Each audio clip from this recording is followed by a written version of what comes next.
Hi everyone, I am Kimberly, the 5-Minute NP. The 5-Minute NP was born out of my belief that small, incremental changes can drastically change the trajectory of your life. Our genes do not have to determine our lifespan. My goal through this podcast is to act as a roadmap that bridges the gap between knowledge and action, leading to you living your healthiest, happiest, longest life. Welcome to the 5-Minute NP podcast. Hello everyone, welcome to the podcast. It was an honor to interview Dr. Stasha Gominak on this episode. She is a neurologist who left her practice to devote herself solely to helping people sleep. Once she discovered that a majority of her patients' headaches, joint pains, sleep disorders, and other neurological illnesses were associated with low vitamin D, vitamin B, and the microbiome, she knew she could improve people's health and their lives just by improving their sleep. She found that vitamin D is way more than a vitamin. It is a hormone, which means it affects multiple parts of our body functions, and our immune system. And shockingly, low vitamin D has been associated with poor sleep and memory problems, weight gain and appetite, high blood pressure and cardiovascular disease, reproductive and fertility problems, autoimmune diseases and cancer, our bones, ADHD, and autism in kids. She has developed the Sleep Right program, a way to see your doctor once a year, but heal your body every night. She is one of the smartest people I have interviewed, and the information she provides is invaluable. Listen as she explains the correlation between vitamin D, vitamin B, and the microbiome as it relates to sleep loss and disease. Welcome to the 5-Minute NP podcast. I'd like to circle back about pregnancy. Yeah. And the effects of the microbiome on brain development. So now we know not only do the microbiome make bees, but it turns out that the microbiome also makes the raw materials that make endocannabinoids. So there's a separate system that's heavily involved in the development of autism. We now know that kids with autism have lower endocannabinoids levels. We don't have time to go into what the endocannabinoids are, but that name is related to cannabis, related to marijuana. And because we decided to criminalize marijuana, we missed the fact that the reason why we have physical effects from marijuana is because we have marijuana receptors. Why would we have marijuana receptors? Why would we have cannabinoid receptors? Because it turns out that they play a huge role in inflammation, development of the brain, and communication between parts of our hormonal systems and the neurotransmitters. So in the last 10 or 15 years, since the late 90s, most of the research in the endocannabinoid nervous system has been done in Israel. Now it's moving into the US. Now we know that the endocannabinoid system, the chemicals that we make ourselves, so it's called endocannabinoid because we make them. It's called phytocannabinoid if it's in a plant. That means children who have autism are now shown to have developmental problems that are linked to not having the right cannabinoids as they're in utero and during early development. They also don't have the right microbiome. They don't have the right bees. So they have a combination of things. Now they're showing that women who are bearing babies during the time they're D-low, their microbiome isn't right, can start making antibodies to the baby's brain tissue. That means even in utero, the baby's brain is not being allowed to develop normally. That baby's brain is using mom's bacterial production of these precursor to develop the brain. So one, that can lead to poor development in utero. And then as the baby is born, that baby's development is not normal. The D is low, they're missing the microbiome. That also means that there's a window of opportunity for reversing that process. So the anti-vaxxers are actually observing that their child changes after a vaccine.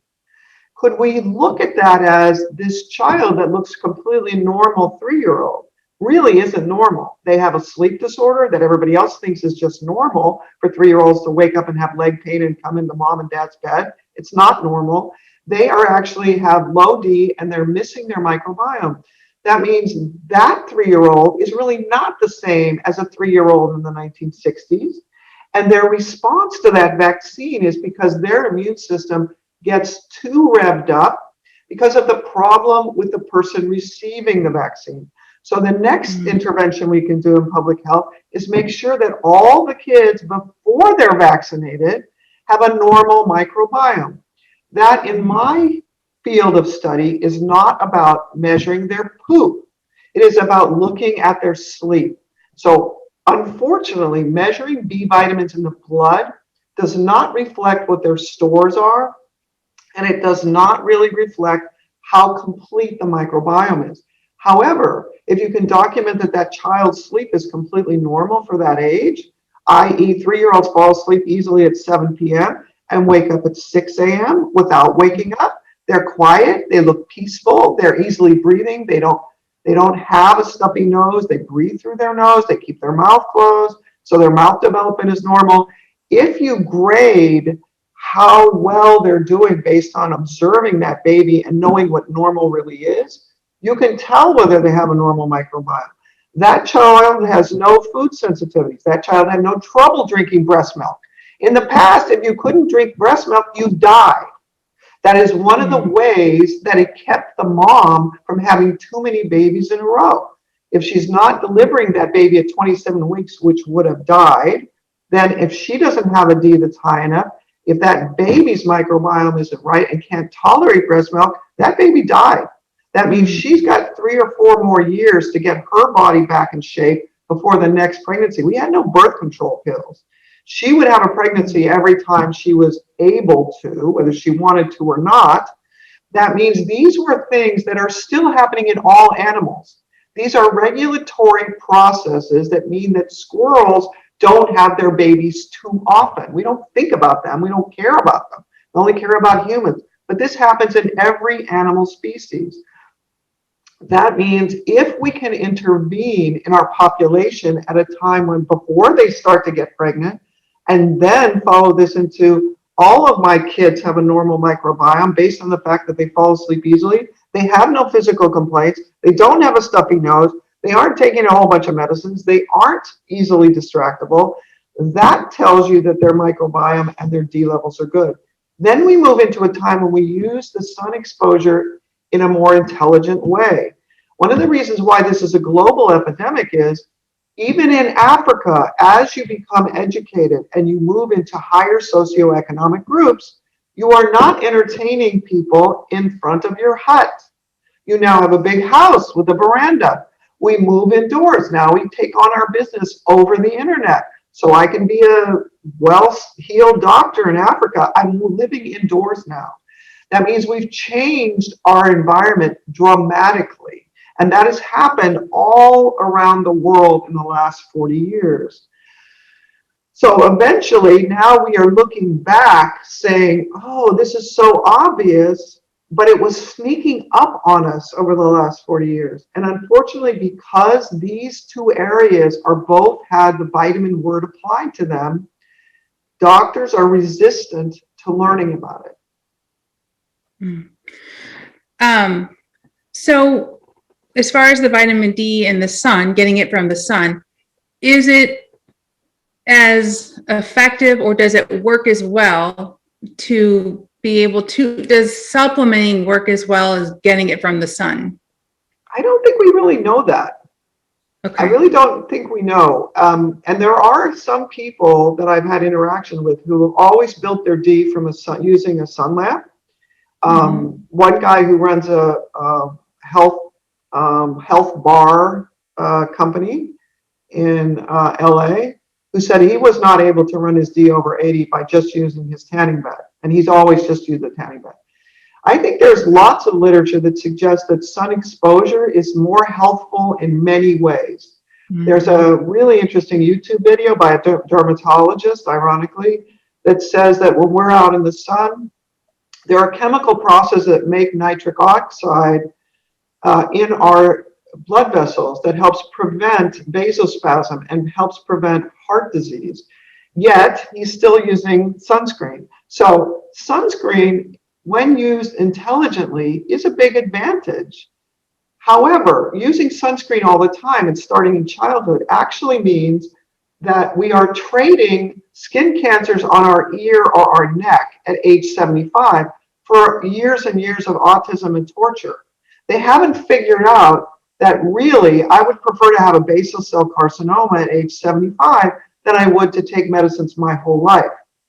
There is a middle ground for that. This is one of the reasons why, as we tell Black people to put sunscreen on, and I wouldn't even have thought of that, but one of my clients was like, well, Mom, you put sunscreen on us when we went to Disneyland. We're teaching even very dark-skinned individuals that they should use sunscreen.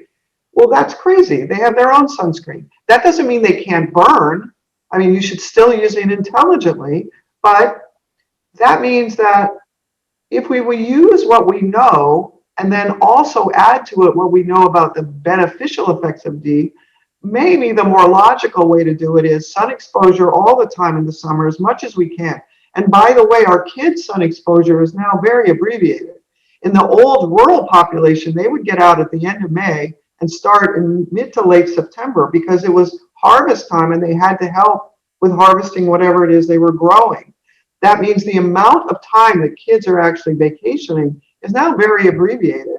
Plus, we've told you that it is child abuse to put your infant or your little kids out in the sun. It is really, in my view, child abuse not to do that. But that is going to take another 10 years, maybe.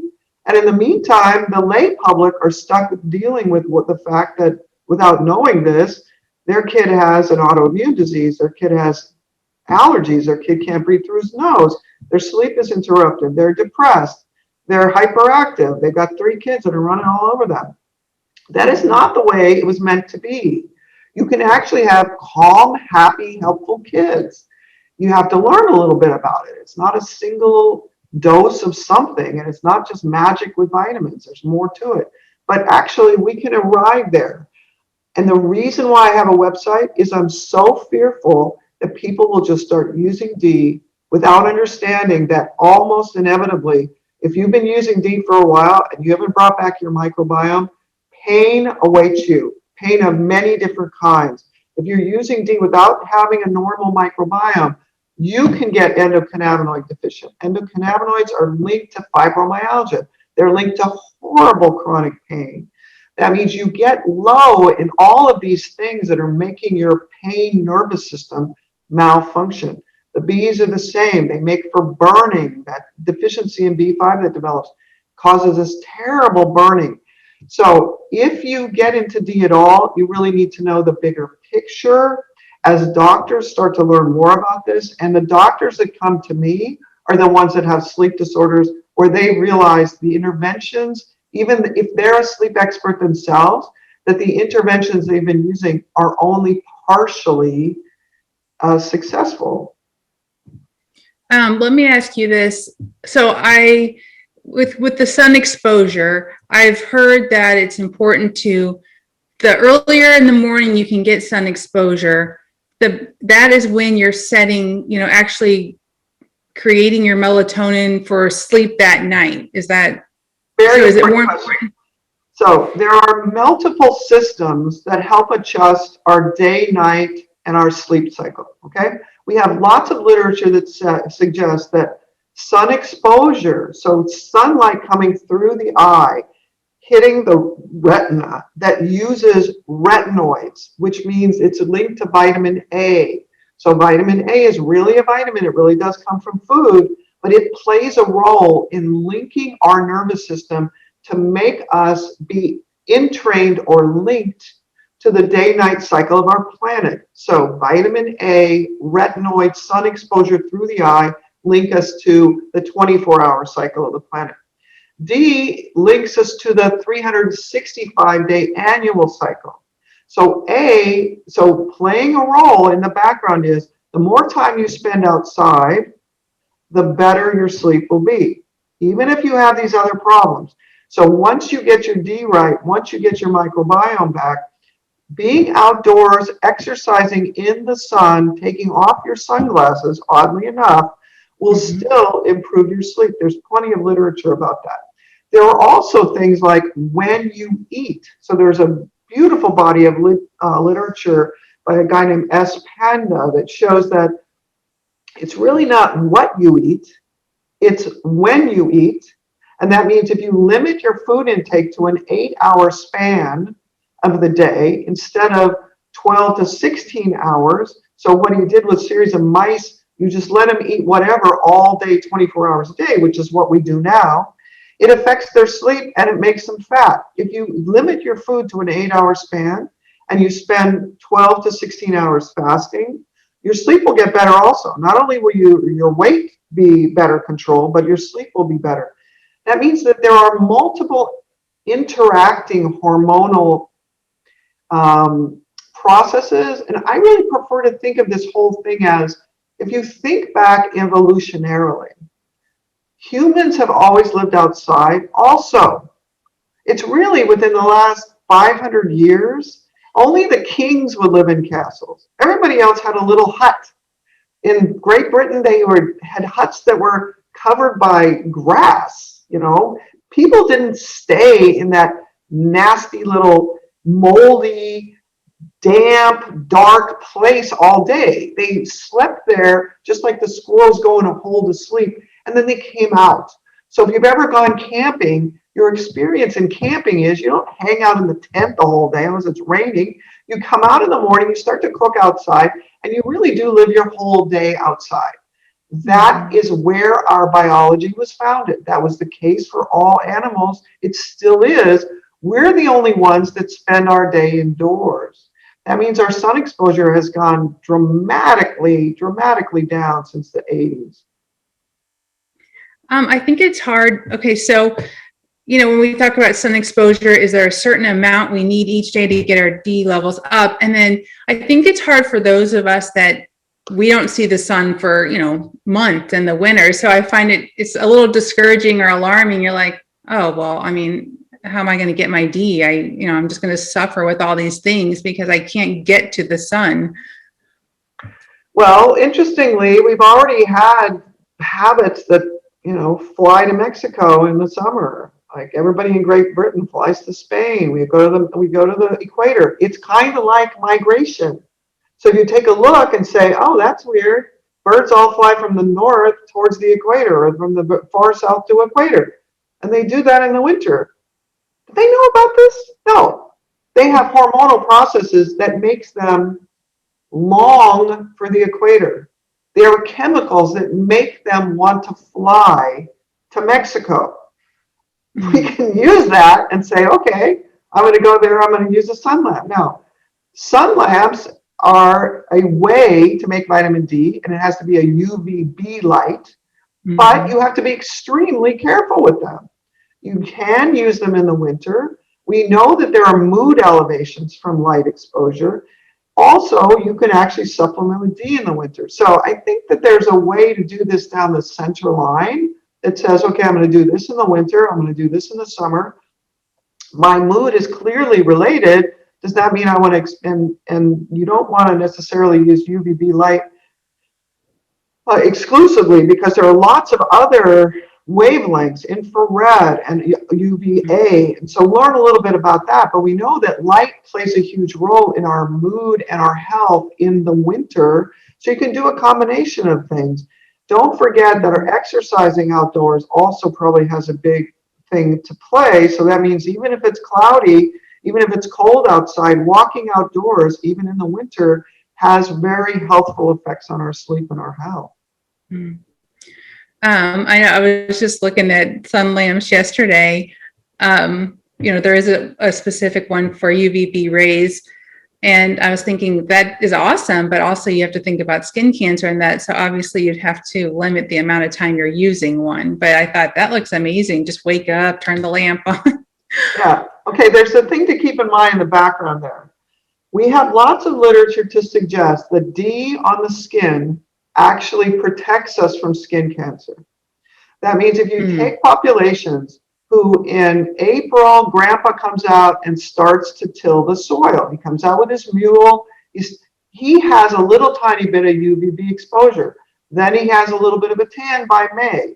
And then in June, he's really tan, okay? They still use a hat. They still are mostly covered up because they're out in the sun all day long, but they have a gradual slow increase with the change in the seasons, okay? The other thing is, when I'm 66 years old and I've had low D for the last 30 years, I've actually been going out in the sun without this protective coating of D, because the D actually goes into the skin cells. After you've been in the sun, it goes into the skin cells and repairs the DNA damage that results from UVB light exposure. That's why darker skinned people, when I was in training, we did not have black and brown people who had skin cancers back in the 70s and the 60s. They were perfectly made. They had their own melanin. They had their own sunscreen. They did not get skin cancer at the rate of white people.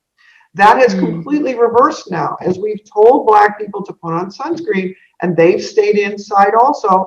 And as their socioeconomic status changes, and they're not growing food, they're not being a truck farmer anymore, they're being a doctor, they are in the same category. In fact, because their skin is darker, they have to spend more hours of the day out in the sun to make the same amount of D that I could make in a shorter period of time. That means we saw skin cancers go up dramatically in brown and Black individuals over the last 30 years.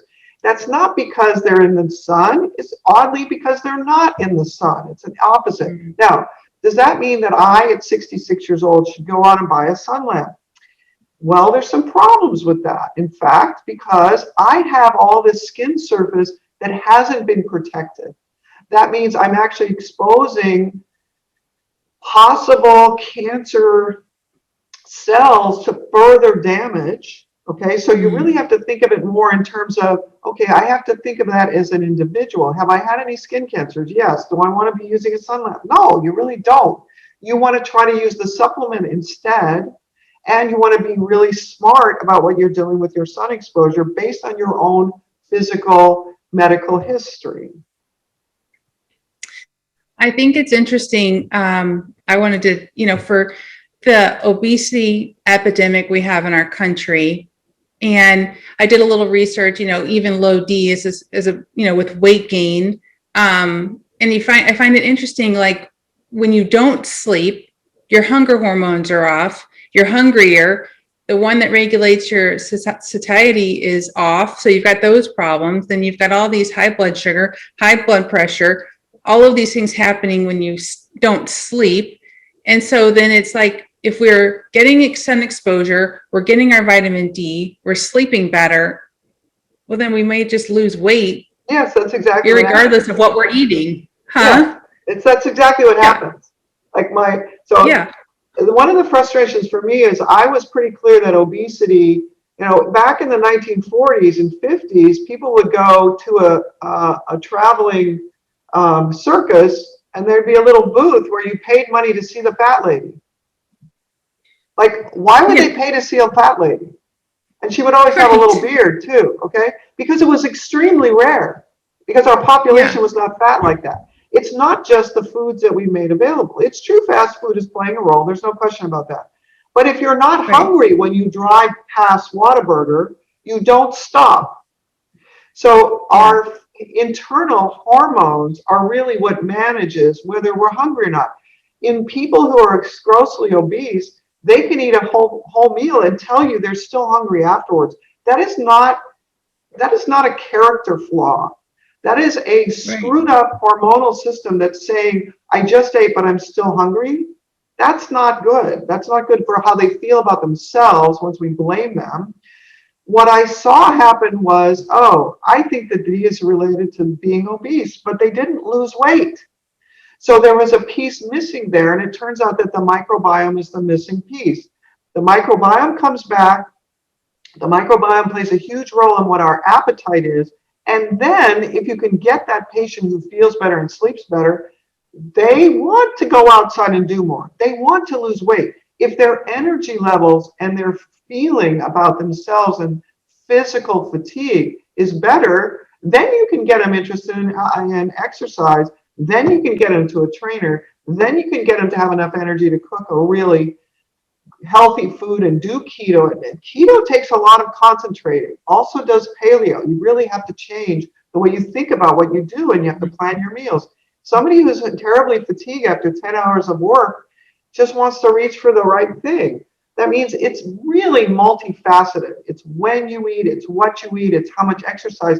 But I think that in order to be successful you should always concentrate on the sleep piece. If you can get that better, then you can continue to fine tune it over time by your exercise and your diet. And I think I was able to see people who I didn't bug them about their obesity really do huge changes. And what they would say is when they would come back, they say, I feel good enough when I come home from work. I can stop at the store and I can buy this stuff and I can make a healthy meal. Before, I was just exhausted. All I could think about was lying on the couch. So I think that needs to be the first step. Mm-hmm. I've been amazed with the research on sleep. I feel like sleep has just been so underrated and it contributes to so much. I mean, the repair that goes on, the little amount we're sleeping is just so obviously detrimental to our health, our immune system, our everything. So you can see why people have so many of these chronic disorders. And you can swing that right back around to what happens in COVID. So right now, we're living through what happens with a very effective virus that's loosed among humans around the globe that don't have a normal immune system. That therefore it doesn't protect them from the virus, and also it is more likely to cause an autoimmune disease because that immune system is supposed to do two things: protect me from foreign invaders, but it is never supposed to attack me. Once that becomes disordered, you have the risk of both. So the things that are showing up on the front page: low D, dark skin, obesity, chronic illness, sleep disorders are always in the background to all of those. That means that even if you get exposed to COVID, your outcome is going to be determined by what your D, your sleep, and your microbiome was. So 25-year-olds that died of COVID had low D and no abnormal microbiome. They look totally normal. They are the new normal. They have food sensitivities. Everybody in Portland can only eat 3 things. So they're the new normal in certain populations, but they don't hold up well. That means when we're thinking about this, it's got a levels of complexity that will also be determining what happens to people who take immunizations. So the healthy people who take an immunization get a little sore arm and a little fatigue that lasts a half an hour, maybe a day. That's what I had. People who are not healthy, the people who are not healthy when they get their immunization, they're going to have a much longer, much more difficult course because their own immune system is saying, what? You want me to wake up and start attacking stuff? Well, why don't I just attack you? I found I really started researching D, with all this COVID, and it's just amazing. I try to tell my patients, it's like the highest risk group. I mean, they're D deficient. And when, that's why with Black people, I mean, they're low in D. I mean, they're at higher risk. And again, the obese. And not only that, with obesity, I mean, if D is a fat soluble vitamin, they may need higher levels than somebody that's not overweight. And there's so many factors. Let me address that, Kim, because that is frequently claimed in the literature. Okay. There is a claim that obese people need higher doses of D because it is a fat soluble vitamin. Okay, this was never a vitamin, and it's not right. You're not saying something that's not intelligent. Vitamin D researchers are still saying things like this. Okay, it is completely wrong. It's true that when they did experiments 40 years ago with radioactive D in a population that knew they were going to die soon. So these articles are based on very small groups where the person had cancer and was about to die. And they gave huge radioactive doses of D. And then at autopsy, they got to agree that they would do autopsy, and they looked where the D went. Okay. First, if you give a dose of 400,000 IUs of D, the effect of that in the body is totally different because you cannot find that kind of a dose in nature. So that's really different than making it from the sun every day when we make 20,000. So they gave 400,000 IUs, and then they said, where did it go? A lot of it went to the fat and muscle. There are really no vitamin D receptors in muscle. That means it was distributed into parts of the body where it wouldn't naturally go. Now, they took those articles and said, this is a fat soluble vitamin. No, it's a hormone. All of the hormones that we make are made from cholesterol. They're all fats in the background. That means when I say then, I'm going to take that research and I'm going to say, oh, I have to give this fat person 30,000 IUs to get their level to go up. What I missed was that person isn't just obese. That person also has hypertension, hasn't slept well for 35 years, also has endometriosis, had 4 miscarriages, has terrible headaches, and has fibromyalgia. The clinical story tells you the story of what really happened in that physical body. That person has been D deficient since birth and has been very, very filled with D holes, all these holes all over the body. When we take the D, it gets sucked into every organ that uses it. The blood level is just the amount that's left over. We're looking at this leftovers swooshing around in the blood. What I actually saw was my obese, very ill young patients. The person I'm referring to is 32 years old. Over time, she's taking 30,000, and it took us a long time to arrive there because I wouldn't go to that dose, except that her level kept going down and down and down. The literature says she's fat, it's just going into the fat. No. One, she doesn't lose weight like the other people do, okay? Once we get her microbiome back, her body appears to hold on to the fat much longer than she wants or I want. It's not until she's sleeping really well and the D requirement starts to go down. So she's taking 30,000 for 3 years, and then all of a sudden her D goes too high and we have to come down to like 15,000 really abruptly. That means the amount that she's using every day is 30,000. Her body is using twice as much as someone who is not sick because she is so deficient for so long. That's a really different way to think about it. And that means slowly over time, she's still 100 pounds overweight, but she's taking 10,000 IUs a day. That means this idea that it's going into the fat is a brief snapshot, and it misses this bigger context, which is the amount that you need today is directly related to how long, how many Swiss cheese holes related to D deficiency do you have throughout your body? Therefore, you're using more. That also means that those of us who have been doing this for 10 or 11 years, the amount that you need over time, both in winter and summer, is always falling slightly.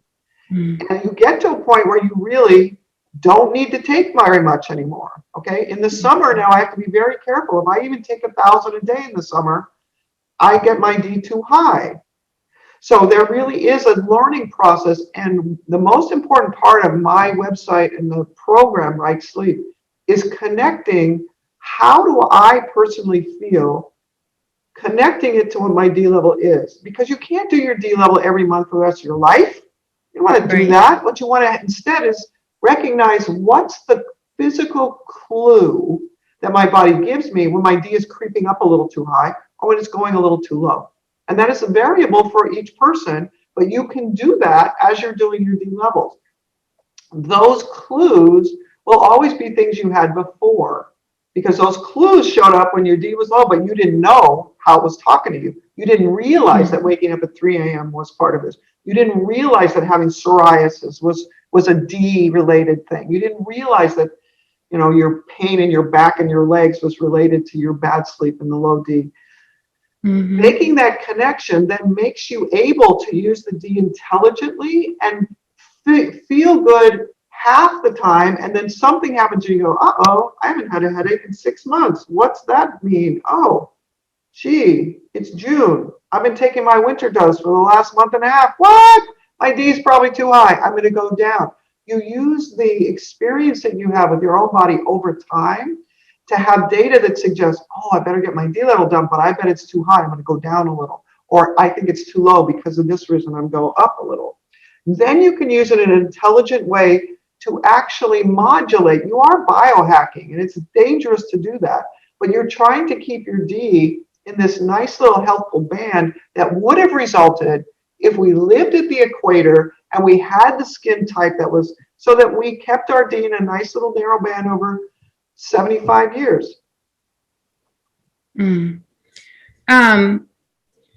Let's talk just a little bit about melatonin. I think even with COVID, I've seen research that, melatonin helps, people should take melatonin because it's anti-inflammatory, it's, antioxidant, it has all these benefits with COVID.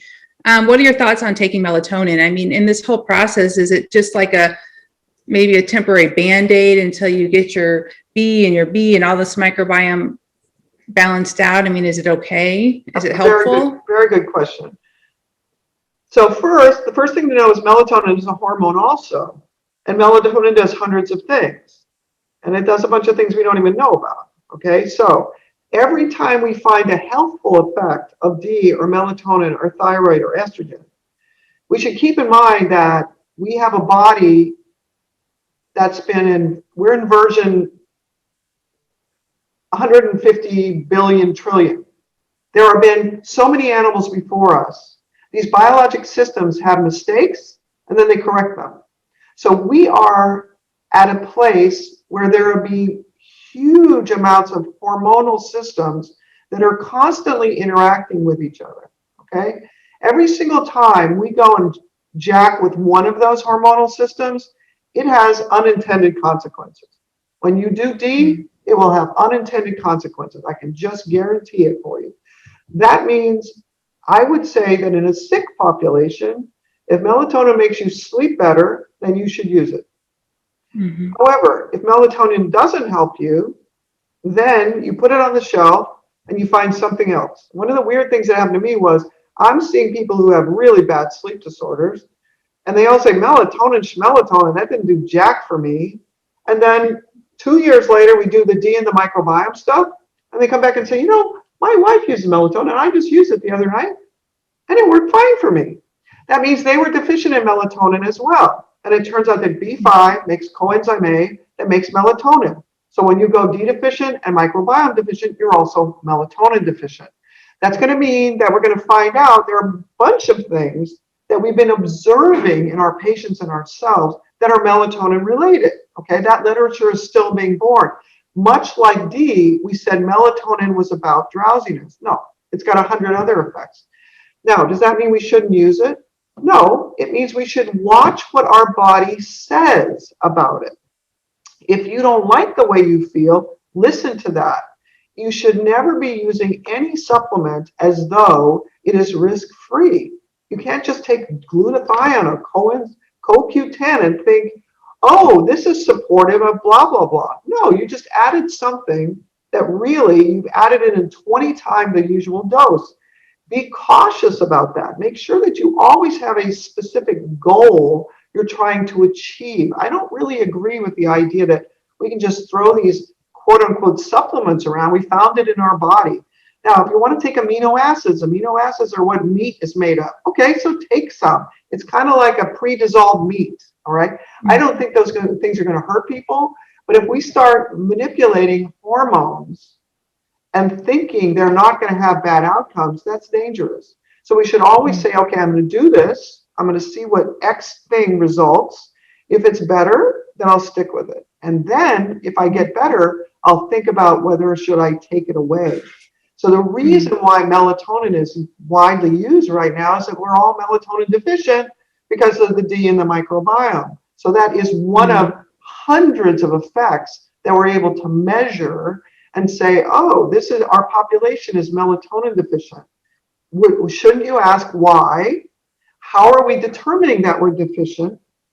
And there's a lot more to learn about that. So I don't see anything wrong with taking melatonin. We put it over the counter like we put D over the counter. In this particular circumstance, because doctors are so resistant to learning about these things, I'm really glad that D is available over the counter. I'm really glad melatonin is there for you. I'm really glad that the US actually has a supplement consciousness that, and also that our government allows us to take those things. There are governments where in New Zealand, if you order vitamin D that's stronger than 1,000 IUs a pill, they confiscate it at customs.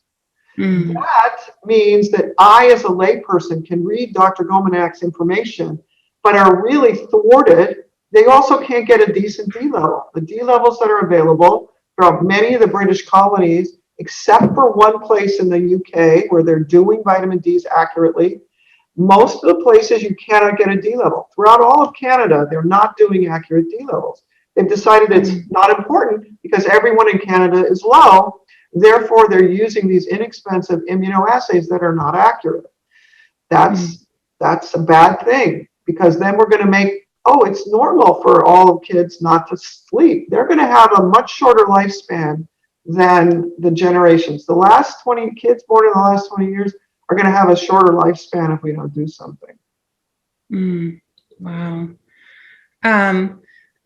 So back to COVID, the effects of D, I was reading that as far as vitamin D, it actually helps your white cells work better, and that's how it's helping the immune system. And I feel like that's important to know in regards to COVID. I do too, and I think there's now good literature. So my habit when I would go into the hospital to see somebody for a neurologic problem was to give them 20,000 IUs, because they were usually much, much sicker than everybody else. There are some dangers in that, because an occasional person, 20,000 is too much. But most of the people who are seriously ill benefited from 20,000 and would say, and I would always get their D level the day they hit the door.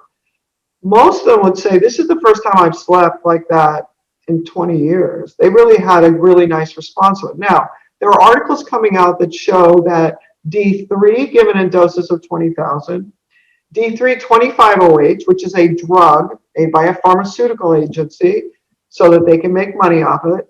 D3 is cheap as hell, and all the people who are sick can still convert D3 to D3 25-OH in their liver. But there are good articles that show 20,000 a day has a really nice outcome in terms of the length of time on a ventilator, length of time sick. Unfortunately, many of those articles are treated loosely, and there are many hospitalized patients who are given D2. D2 is the wrong drug to give. It is truly a drug because it does not exist any other way except as a drug. It comes from yeast. D2 keeps you from sleeping. So every doctor that gives D2 to a hospitalized patient is speeding their decline. And because medicine has treated D as some weird stepchild, people who are currently being trained to be residents, one of my colleagues has a dad who's on a ventilator, and she finally finds out that what they've been giving him since he came into the hospital is D2. And she's trying to convince this medical resident, who's not stupid, what she's been trained is wrong.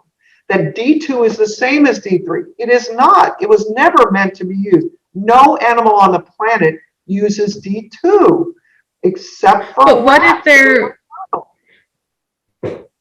with the conversion of the active form of D3, what if they have liver failure, or is it kidney failure?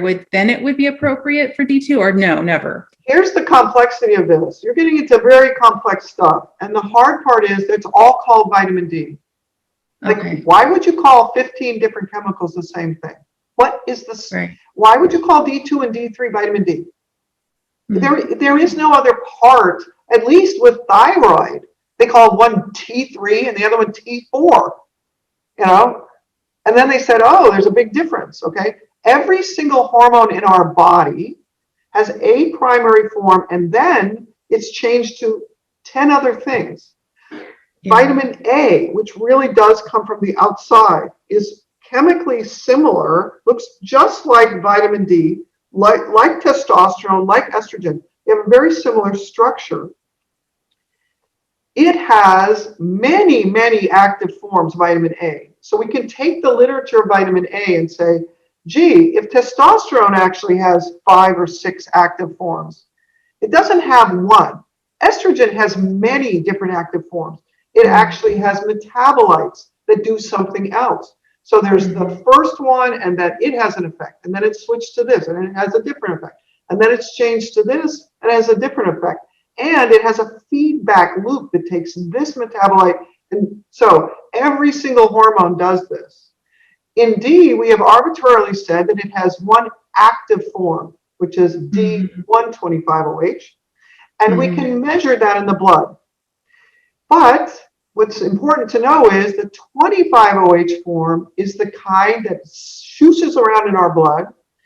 It is actually what we measure in the blood. There are 2 kinds we can measure, but the 25-OH is that leftover I told you about. It is the 25-OH that's sucked into every single cell. And then every cell that's going to use D to do something has the enzyme that takes D25OH and makes it a 125OH. And it makes it at its own rate based on what it wants to do with it. And it even has some of that on the skin. So the way that the D goes from 25OH that comes from the blood and goes into the skin to 125OH is that the skin cells have the ability to convert it. Now, the 125OH that we measure in the blood is coming from the kidney, and then it's affecting some organs of the body. It probably affects the bone marrow and the bone. It has primary effects in bone metabolism, and that probably means it's also involved in what the white blood cells and the red cells that are made in the inside of the bone are doing. And it probably affects what's going on in the spleen. So the 125OH active has a limited application to certain organs, but it has no effect in the brain. The 125OH is not affecting what happens in the brain or happens in the skin or happens in other organs. So unfortunately, when we go into renal failure, some of the effects of the kidney are lost, and that ability to make the 125OH is lost. That's why then the kidney doctors give 125OH, but it has no relevance to any of the other hundreds of problems or organs that D is involved with. Okay? So there are modifications we should make in it. The tragedy is that the nephrologist, the kidney specialist, think they're giving vitamin D when they give 125OH, but that does not improve their sleep. Therefore, their renal failure continues to get worse and worse and worse because that 125OH is rapidly metabolized. It has its certain role, but its role is not involved in fertility or the brain or the spinal cord or any of the other hundreds of effects. Therefore, they don't measure the 25OH. They think they know everything. And that person is not sleeping. They have terrible restless legs. Their body is failing because there's a primary problem in the background. And the primary problem is lack of knowledge because everything is called vitamin D as though it's all the same. We have also stopped exploring the fact that there are multiple other active forms of D. Everybody who says that they're an expert in vitamin D says there's one active form. That's a lie. There is not one active form. There are multiple active forms. And if we stop saying that's the active form and we say it's one of the active forms, and we start looking at the basic science literature that shows that there are other active forms, both before and after 125OH, in the cytoplasm on the surface of the cell, then maybe we'll start to be contributing to the knowledge of the doctors eventually. As it stands right now, medicine is suppressing the information about D. 2 websites were told that they had to take down comments about vitamin D being used in COVID. That's very weird. There are a huge number of basic science articles. But what we know in terms of practice of medicine using this chemical is still in the 1940s. That is bizarre and dangerous. Yeah. I just wondered, the reason I even asked that question is I have seen D2 on patients' med list, and and I just learning about D2, I'm like, that just is inappropriate. So I just wondered if there was a particular reason why it would still be showing up on these people's med list. That's all. I don't know why, except that the American Academy of Family Practice still gives that as the recommended, probably because it's a drug, probably because it's manufactured. Okay. If I were to say D3 and that's really the right treatment, I send you down to Walmart, and really that's what that's the current recommendation. You give D2 50,000 IUs once a week, which is still a bad plan. And once a week dosing is not the same as daily dosing. You give once a week 50,000 for a month, and then you just go to Walmart and buy whatever, because no one's trained. Because our level of understanding of this is very, very, very poor. If I, as a totally naive clinician, can accidentally stumble into this in East Texas, I'm not some highfalutin scientist. I stumble into the concept that these people are suffering because they can't sleep. And then I find basic science research that says vitamin D receptors are there. And then I say, okay, this guy, John Cannell, on the Vitamin D Council says D25OH is the right stuff to measure. Okay, let's do that. And then we can stumble together into a level of 60 to 80 means my patients sleep better. That means the level of understanding in clinical medicine about this is absurdly bad. Now, the good thing is, at the moment, the entire public is being exposed to the idea that vitamin D plays a role in how well your relative, your husband, your wife, your father does in the hospital. That means all of a sudden you've got a lay public who's really interested in this, okay? What I would like to convey is D is the first step. It is dangerous, and the dangers of it show up 5 to 6 years later, and it's not hypercalcemia. It is other painful states that result because I've been using D by itself and I haven't brought back my microbiome. I want that out in the lay public because they're the ones that are interested. The medical industry is not interested in anything that is free, that will give you better health, that will mean you won't need me. There is no money supporting that. That means I, as a layperson, actually have a different intention than the medical industry. The medical industry is about making money. It is not about caregiving. The medical doctor is now put in this terrible double bind where I, as a physician, would not be doing that if I weren't completely committed to taking care of my patients. It's not that the physicians are to blame, in my view. What supports the physicians and the science is an industry that makes money. That means we don't really have a public health industry anymore. We don't have an NIH. We really have an industry that's run on making money. There is no funding at the level that we would need it to prove that vitamin D used in an intelligent way would prevent osteoporosis forever. It costs too much money and there's nobody there and they're not paying enough. It's so easy to write a negative article. You don't have to pay any attention. There's one article that we reviewed in these journal clubs that was published by the New England Journal in 2019 that looks like it's a very well-run study, but for instance, they included 25,000 people, but only 15,000 of those people ever had a D level to be included in the study. They didn't even measure a D level. They just made the assumption that 10,000 of them had low D. Then there were only 1,500, 1/10 of those who ever had a second vitamin D level done. And they were able to publish that we included 25,000 people and we measured it over 5 years and it didn't change the outcome of heart disease or cancer. I mean, I'm sorry, it's a totally crazy way to run a scientific study, yet it gets published in a very reputable journal because the people who are reviewing this are not really thinking in the kind of depth that they need to. I'm amazed that, just through taking care of patients, they come in, they're concerned about COVID, we're testing them. I'll ask these older patients, 60s, what was their last D level? Are you on D? I'm shocked. And they'll say, I don't know. I just had a whole workup and I'll go back and look in their forum to see what their last D level was. And it was never checked. I'm like, wow. I would think for a physician standpoint, knowing the importance of D as far as the immune system, cancer, they don't even check it. No, they don't know it. This is a lot of people. Here was a shocking part to me. I'm sharing an office. When I'm getting into this, I'm sharing an office with a really smart internist. Okay, so I start to read this stuff and I start to measure D levels.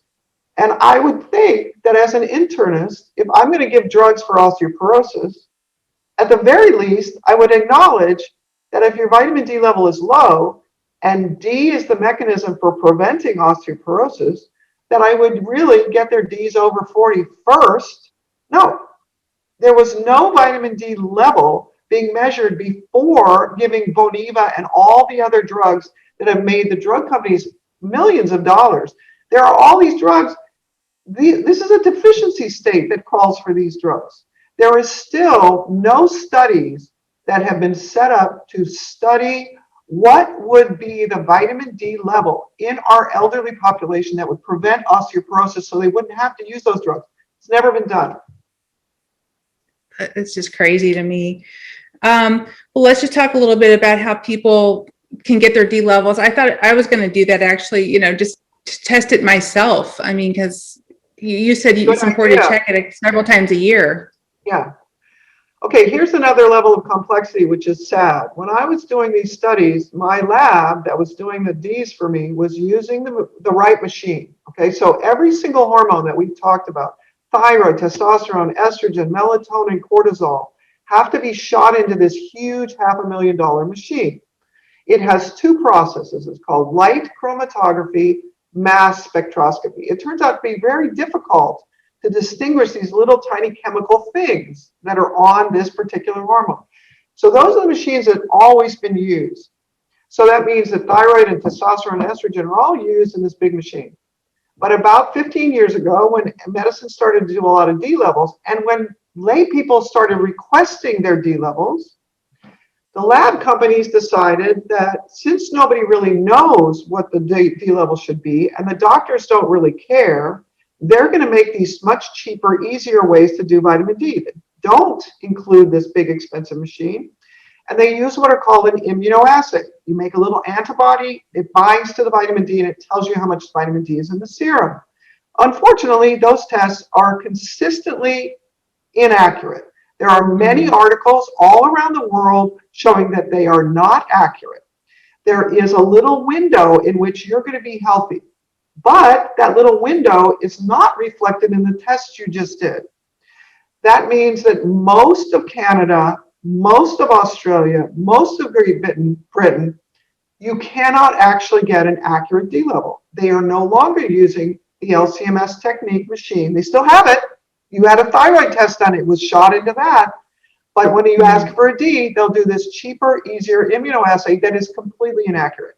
There are now machines that I have personally tested and many of my colleagues have tested where you can test it in your office or you can test it at home. They're all over the place. If you test it one day, it's 35, the next day it's 82 with the same blood sample, your own same blood sample. So there's no reliability within, and there's no comparison. There are also many articles that show that we've done the following 52 tests and we've compared it to the LCMS technique, and that all of the immunoassays read 10 or 15 points too high.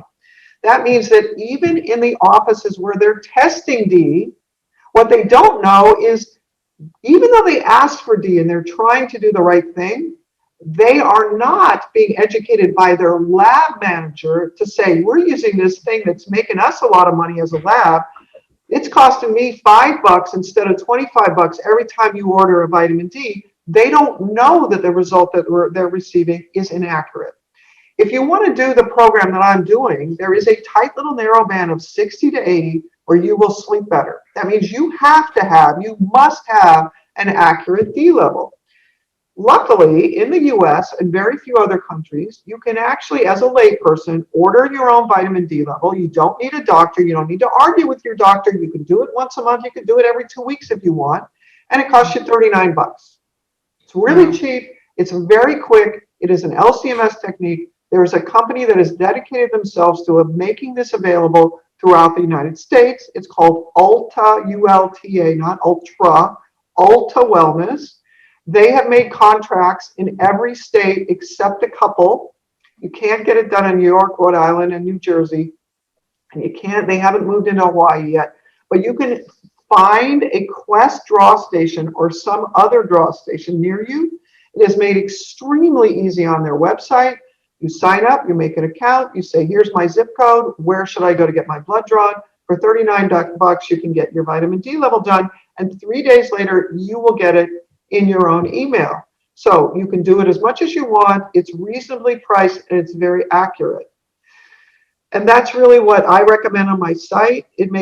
So the people who I'm consulting with in Canada, in the UK, in Australia, in Brazil, have to kind of piece together the best they can do. And unfortunately, it looks like we're not going to be getting any home D devices The other ways to get it done are what are called blood spot, which means that you prick your finger, you drop a drop of blood onto a piece of paper, you dry it, and you mail it to them. And they actually take a 2 millimeter little punch out of the middle of that drop, okay? The problem is that you really do have to follow the instructions, okay? Most of us, I've screwed it up multiple times. So we're given this little piece of paper that had these red circles on them, and that gives you the impression that you're supposed to fill in that circle. So you drop a couple or three on there, or you can't really get it to fall off your finger and you touch it to it. What they're doing when they take that 2 millimeter punch is they're using that the volume of a drop of blood is a constant. And then you're going to take a tiny little punch, and then you're going to do this test. And if you get to a certain level, it is very accurate. But if you've got two on top of each other, it's twice as much. If you stuck your finger in the middle and you squished out the middle, they can't tell that. So you really do have to follow the instructions and get it right. There are multiple labs that will do an LCMS technique for you, either directly ordering. One of them is ZRT Labs. They will directly order for you. You can have a clinician or you can actually do it yourself. They'll send you these little blood spots, you mail it to them, and then they send you back the result. There's a center in the UK that's actually a national institute or a national health service link that does that for all the colonies, but they are completely overwhelmed at the moment because everybody's interested in getting their D levels done. So there are several techniques to doing it, but the best, fastest, and one of the frustrating things is I told you that there are certain physical cues that happen. Now you think, oh, I feel worse. Is my D off? I do this blood spot thing. It may take 2 or 3 weeks before the results back. That means you're struggling for 2 or 3 weeks and you have to make all these assumptions. You make a change in what you're taking, and then you finally get the result back and you were wrong. So having Alta Wellness make this available to us has been a really big improvement on being able to get your labs done. Now, if you want to do it with your doctor has to be interested in this, but every single lab that does these tests has access to that LCMS machine. You just have to spend a little time figuring out this particular lab, be it Quest, LabCorp, or whatever, has a number assigned to that particular procedure.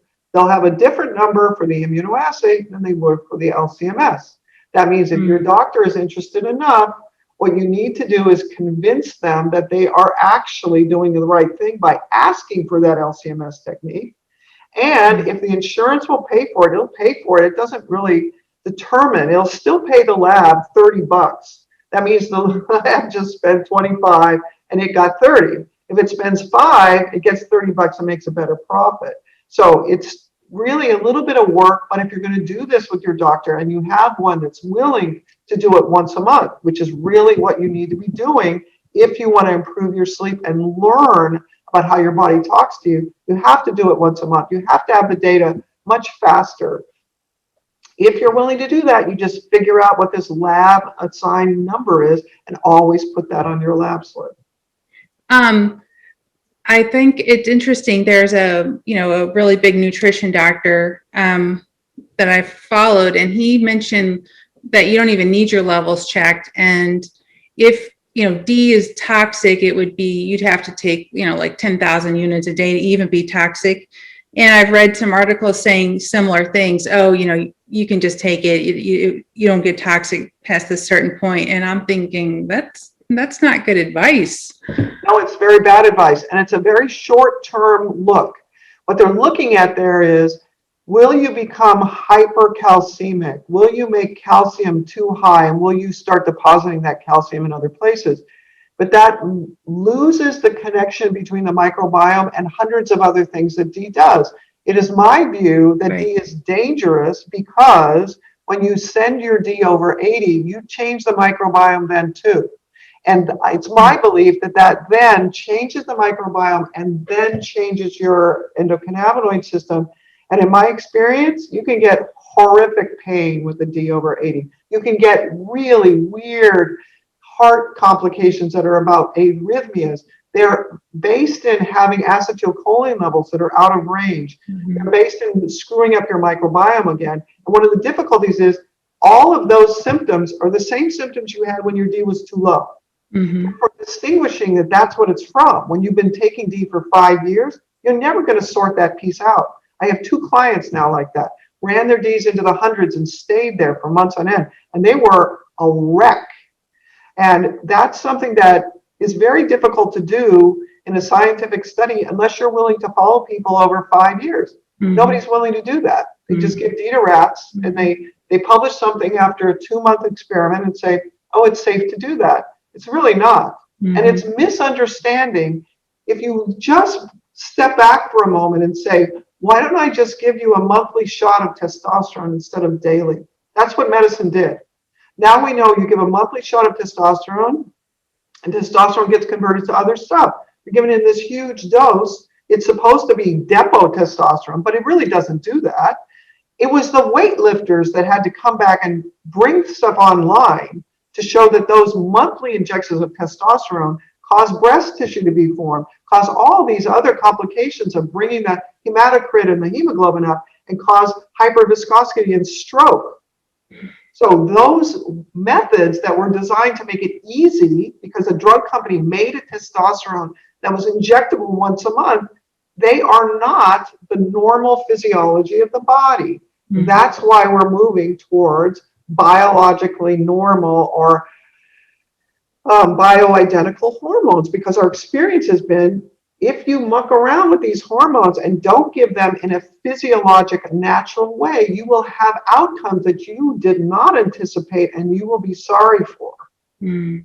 Have you read much on K2? I've read that taking K2 with D3 is optimal because it does help the calcium be absorbed correctly and stay in the bones as opposed to being deposited in the artery, the arteries, the kidneys, the heart. Have you read much on K2? Yes, not a lot. I'm not an expert in that area, but here's what I would say. People talk about combining K2 with D in this very shallow way. So one, it is not a cofactor that helps D. Okay. It doesn't help D be absorbed. It is a separate hormone, and it's important to recognize that it's a hormone, and our natural source of it was from the bacteria in the belly, as well as food sources. Okay, so K2 then has another hormonal role. It absolutely plays a role in directing the calcium to be placed into the areas where it should be and not into areas where it shouldn't be. So people who have osteoporosis who are taking D should take K2 with it. Okay, osteopenia, and you're trying to prevent it from coming from osteopenia to osteoporosis, should take K2.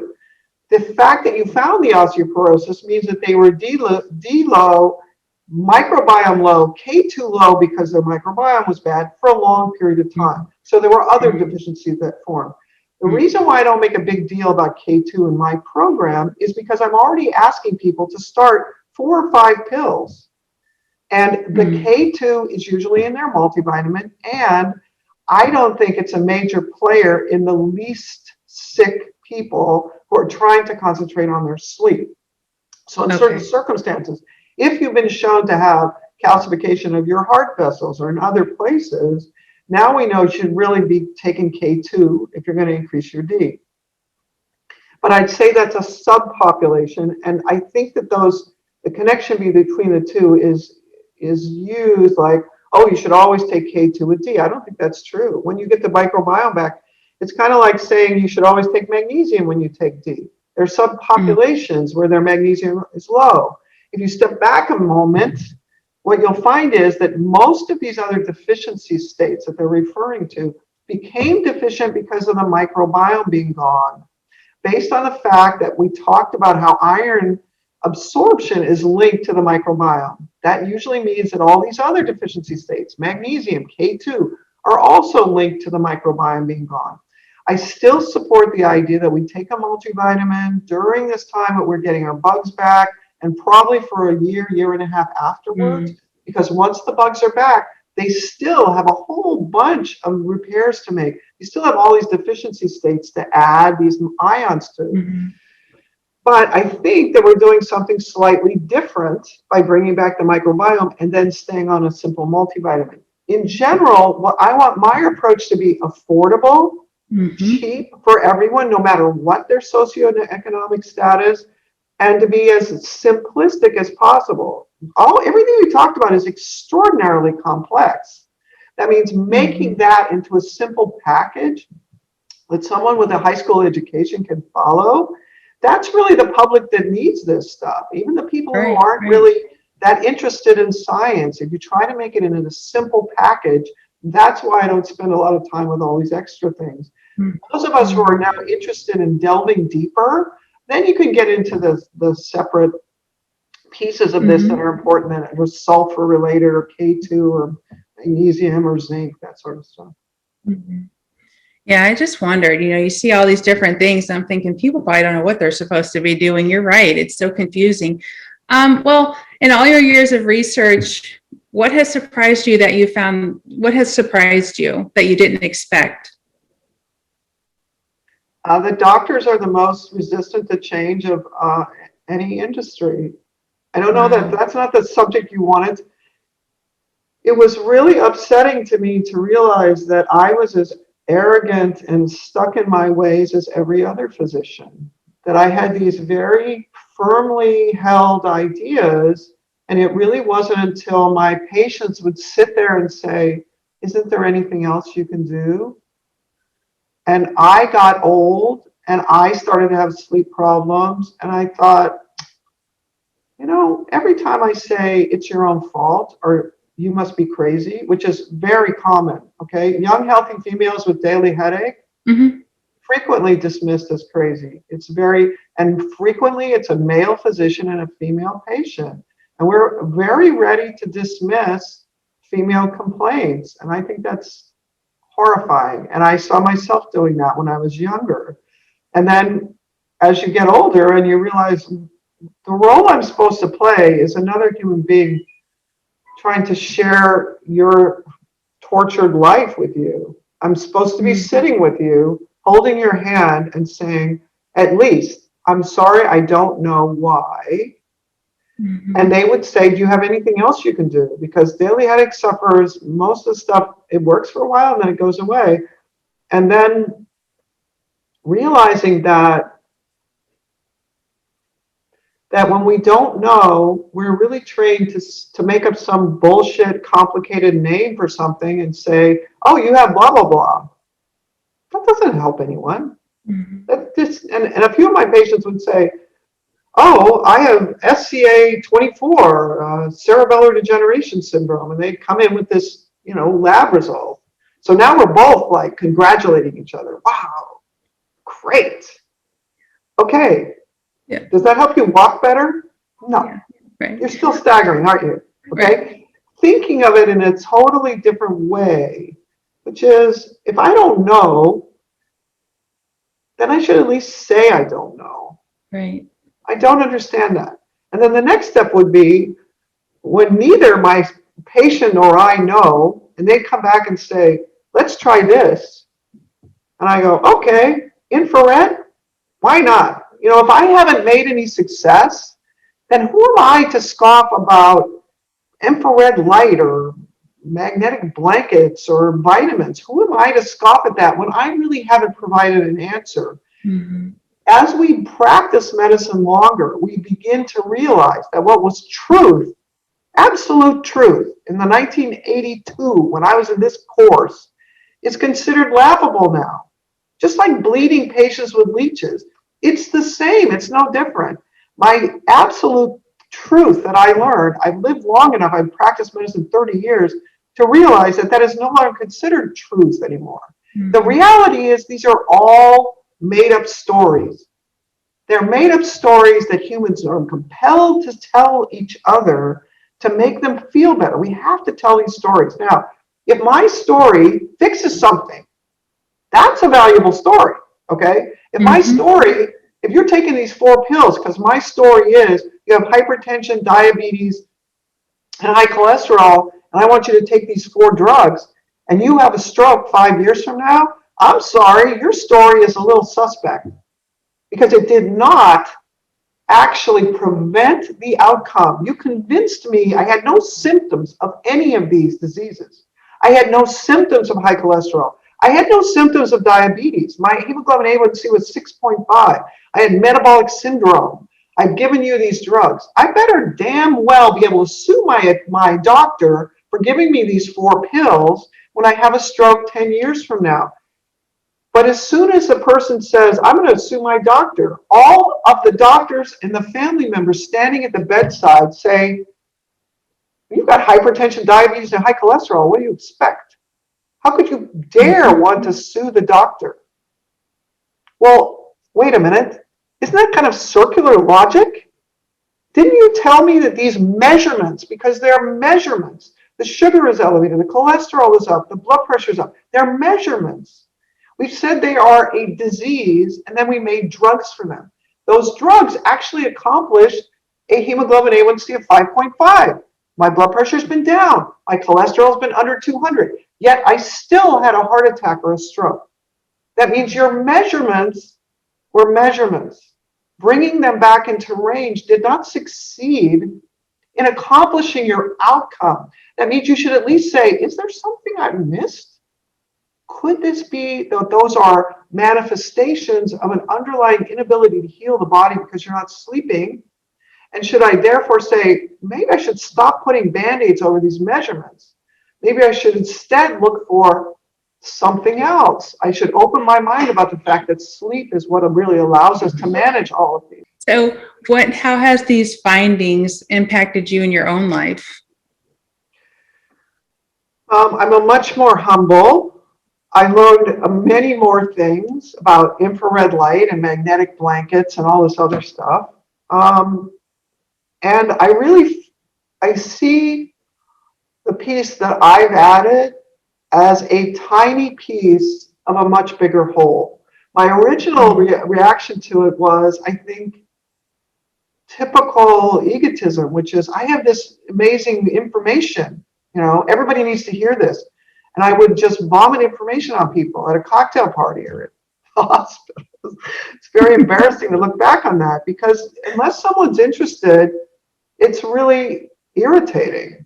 We get enthused about something and we start babbling about it. I no longer see it that way. I see this as a small piece. I see this as one more thing to do, and that all of us who are actually caregivers are passionately committed to having a good outcome. We really want you to feel better, or we wouldn't be doing this. It is extremely difficult to be in medicine today. It is a very bizarre, screwed up system where actuarial tables are running caring for another individual. It's crazy. That means the people who are still in it are extremely passionate about wanting a good outcome. They really care about you. But it turns out there are multiple pieces, is an array of things. And the more things that we have to try to intervene, the more we stay open-minded and stop pushing, we're still tribal. That means when I decide to go into medicine, I can't think about these alternative. That's crazy. We should be open-minded to all information, no matter how goofy it sounds. That's so true. Well, what has your life been like since you left your traditional practice as a neurologist? I mean, that was a really big deal to leave that practice you worked so hard for, but be able to spend your life focusing on something you are so passionate about. Not many people will make that choice or have the ability to make that choice. So what's your life been like since you did that? I love my life. The reason why I left neurology is my last year in practice, I made $68,000. And I worked my ass off. And I'm not going to do that anymore. And it's not that I didn't make good money. It's that I had to pay 3 employees to make sure that they actually had insurance and to make sure that the insurance paid their bill. This whole concept that I have to have a whole room full of people to make sure that somebody pays their bill, that's insane. No other industry would tolerate that. So I want to do what is really helpful for the client. So then I actually learned how to be a coach. And now I can actually say, I want to work with you or I don't. I can choose who I work with. I can pick the person who's committed to signing up for a whole year. I can actually say, these are the things you're going to need to do, and it's going to take a year for you to do it. And the idea that coaching is actually a different kind of contract where we both have an intention, we're traveling down a road together, I'm holding your hand as we're going down that. That's really what medicine should have been like. But I was never trained to treat medicine in that way. Medicine is still in a model that's from the 1800s, where you're living in a little town, something bad happens to you, you start to have green snot, or you've got a cut on your leg, and you go sit in the waiting room of the only physician within 200 miles, and you sit until the doctor's available, and then they whip out whatever they have. It's not the same kind of a contract. That was a setup for someone who learned a little bit, and we had no other option. We've now moved into a time when lay people really can have the same information in their head as being in medical school.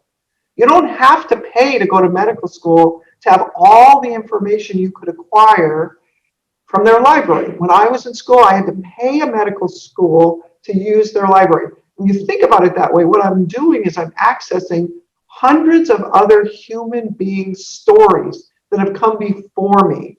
It's not the absolute truth, it's their stories about it. But that means I can build on other information, okay? Lay people now have access to all of that information. They can go on PubMed and read every scientific article. That means the contract between the caregiver and the layperson is totally different now. As we come into COVID, this idea of doing virtual medicine, I was doing coaching. I was still really paranoid when I started about issues of practicing medicine across state borders. Humans are no different in Oklahoma than they are in Texas. My husband would say, I can understand because the state laws in Oklahoma are different from Texas and why you'd have to be licensed in Texas. But as far as I know, the body is the same in all of those states. These are laws that are slowly changing because of COVID and because of virtual. We're moving into a time where the level of expectation for the layperson is really different in terms of educating themselves. It also means that you're really looking for a caregiver that's willing to have a two-way conversation and both be open-minded and respectful of the information that you bring as a participant. It means a different form of responsibility for both players. And I think it's a better model. So I love being a coach. I don't prescribe. I just talk about information. I act as a teacher. I think that my job now is infinitely more efficient. I'm spending my time transmitting information to someone who wants that information. I've also had to learn a lot about teaching and about how do you achieve the outcome you want? Should you just talk to someone and vomit information on them when they haven't asked for it? Should you learn about how people learn, that they learn in different ways? Should you learn how to govern your own impatience and your own difficulties with saying the same thing over and over 52 times a week? There's been a lot of growth for me with other coaches that I have who teach me how to be a better teacher. I love my life now. I have exactly what I would want. That's awesome. Well, you developed the RightSleep program, and I just want to talk about what's it like for somebody that goes through that program with you. Where can they find out more about it? My website is called Dr. Gomanak, Dr. no period, drgomanak.com. And I have a workbook. I would really encourage anybody who feels well enough to learn more to actually go to all the free resources on the site. There's a section called Learn. It's got multiple submenus. A section called Blog, frequently asked questions. Under the About tab is all sorts of articles that I put for you. There are multiple webinars, podcasts, and webinars like this one. The more you learn about what you're trying to do and why, the more you'll understand what to do and what happens to you.